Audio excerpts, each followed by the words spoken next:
Welcome back out to Cultured Redneck's Garage here on this cold January Kentucky day. It is about, it's in the low 20s right now. I think I just saw a while ago where it feels like 19, so it's pretty darn cold to be doing a lot of stuff. However, you know, if you guys, Bear Rove's Garage and Big Mike's Hoopty Barn are watching, you're probably thinking that's nothing, and you're right. I couldn't imagine having to work out in the 7-degree temps. But anyways, today what we're going to do is we're going to call this episode 1 of the 1972 Satellite Sebring Plus sort of restoration or get back on the road sort of video.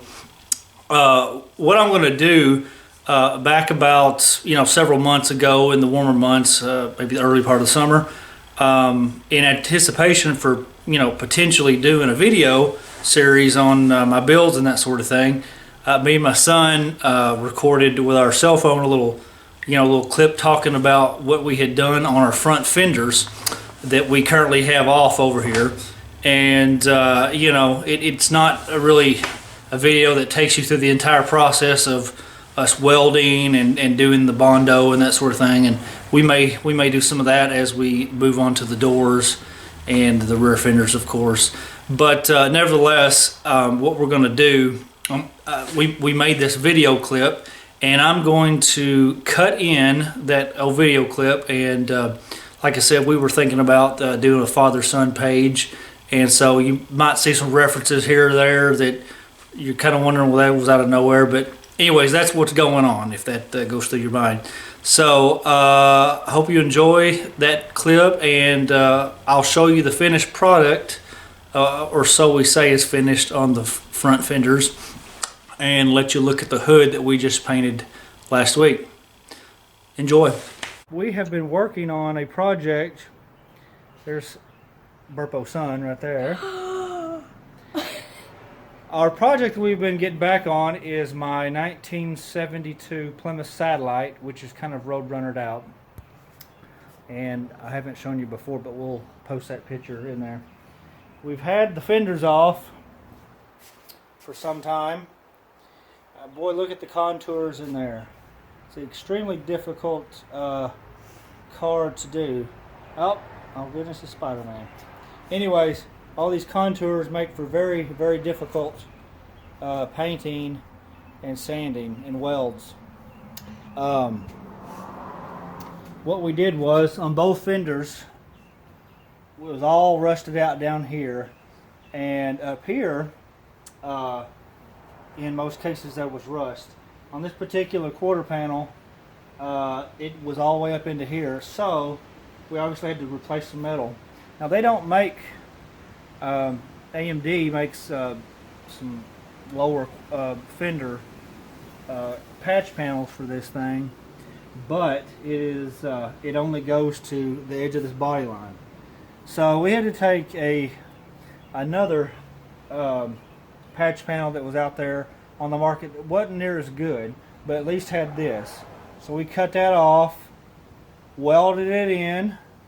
I wished I could have given you the all of the stuff, but we welded her in, did a nice little butt weld here and a seam here, and wrapped it around the back end.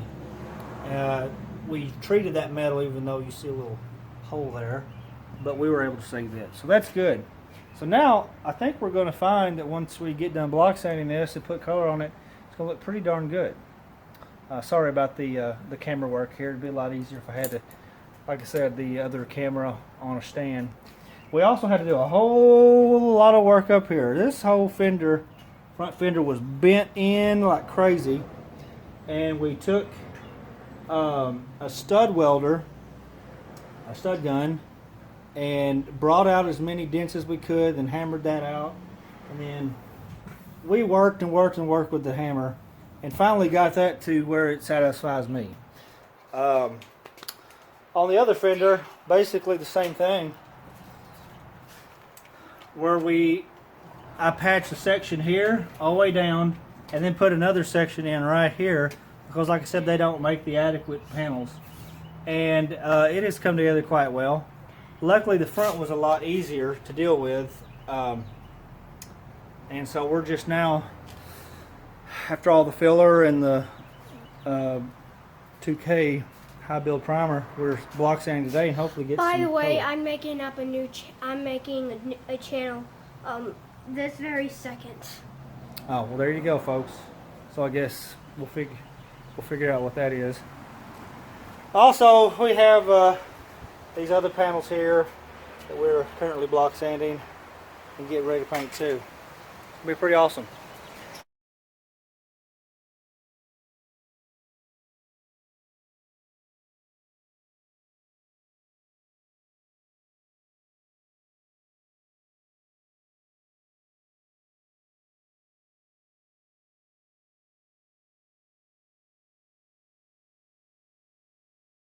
Well, here we are with the front fenders painted up.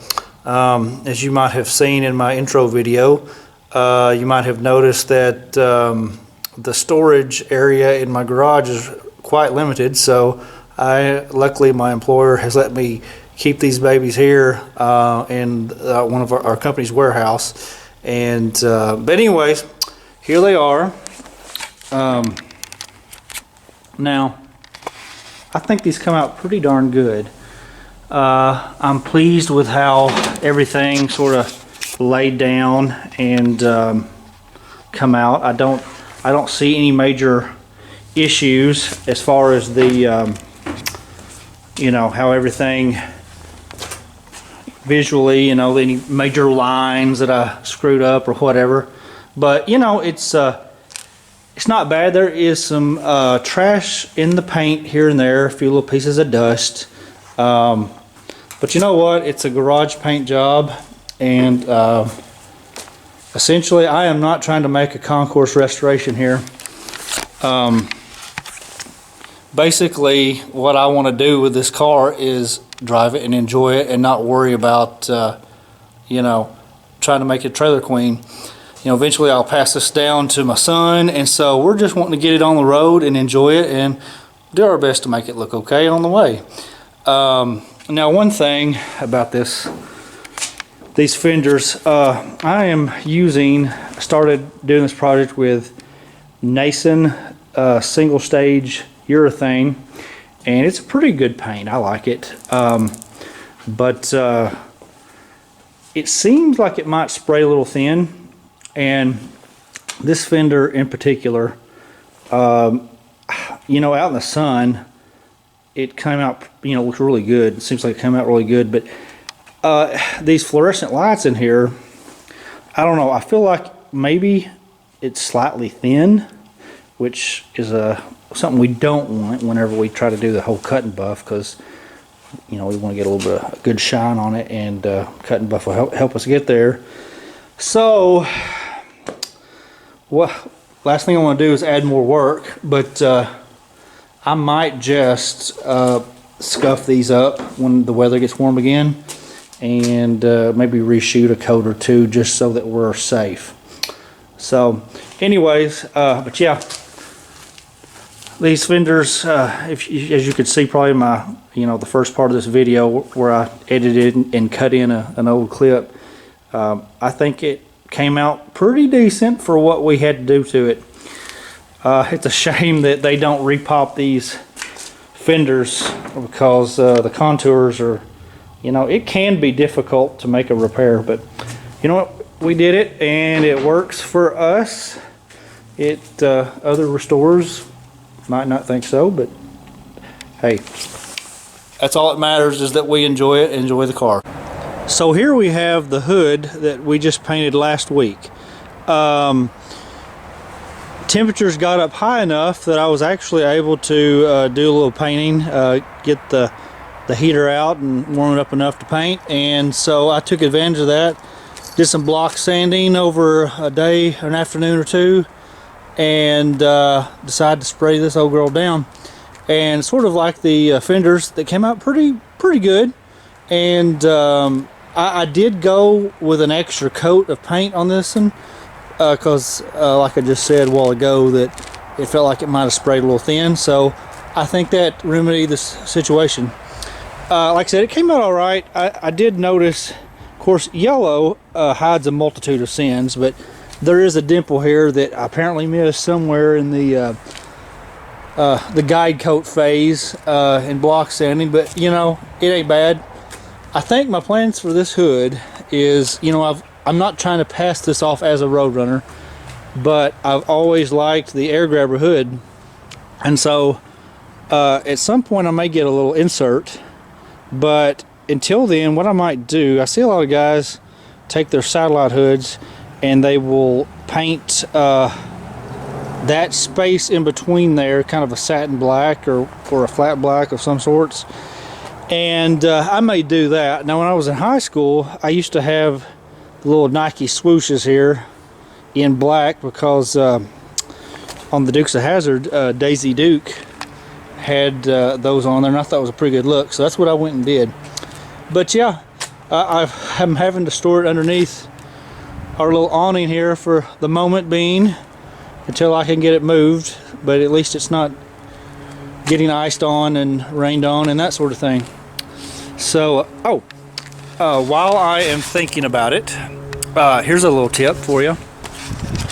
So I've got one of these little work stands here, and it becomes a real pain if you want to move it. So I had this little idea where I took a Harbor Freight dolly and added some boards in there, and we had a surplus of, I guess it's 1 5/8 unistrut.